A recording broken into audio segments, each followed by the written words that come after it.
So mauto mga jay ug mga dong no. Gikan ko sa garden ganiha and then nanguha ang kog mulberry, gikaon na lang na kog largo nang nako gipakita sa inyo kay maibog pa unya mo.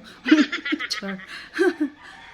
So namutang kog sunscreen kay nga mobalik ko sa garden kay gusto ko nga ako i-maximize ang space kay duwa didto nakabutang ang katong mga scene nga karaan katong diri gibutang sa area nga gi-construction na namo karon unya. Samok siya kaayo adyo ko ka find og time kay sa ka busy sa di ko kahurot sa akong akong trabahoon. Napay mga tinda na ko diring arin suno niya na lang na uy kinapamang ko yung mga stock. So ako lang sa itong unahon ang garden while sayo pa. Dito ko ganihan niya. Paakan ako mga amigas dinhi sa kuan sana all na paakan no og nakapaakpod.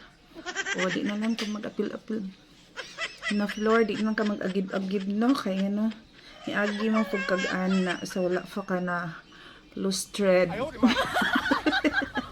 sa wala pa ka na wanggits no.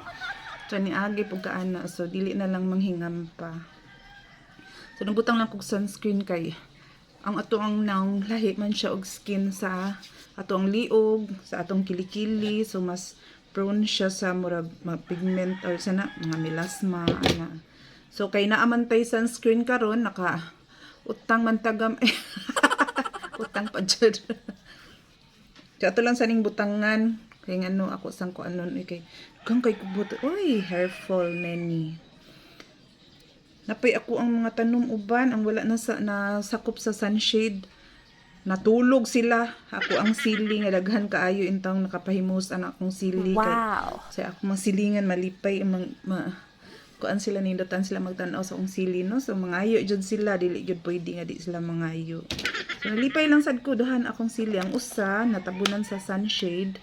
Ang usa dili kauban atong mga dili man ganahan og sunshade ang kanang si tawag na sibuyas. So atong Saturday, Sunday busy kaayo mi dito na-construct mi dito sa upon nang hingampa na gani ni akong construction diri no akong mga anak ingon na akong mga anak dugay kayo na human imuhang construction ama unsa na imo nang gibiya-biyaan unsaon man nga naa may kinahanglan nga tabangon pug ginagmay pero dili sad pwede no nga kuan kay na-delay man na akong baby tindahan uy ambot ba mahuman ba ka na uy charot.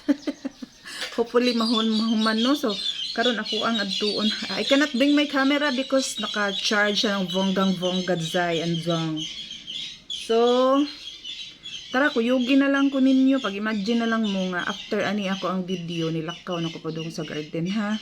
Mag-init-init sa tagamay kay maayo man pud gihapon ning gamay ang ato ang kuan no.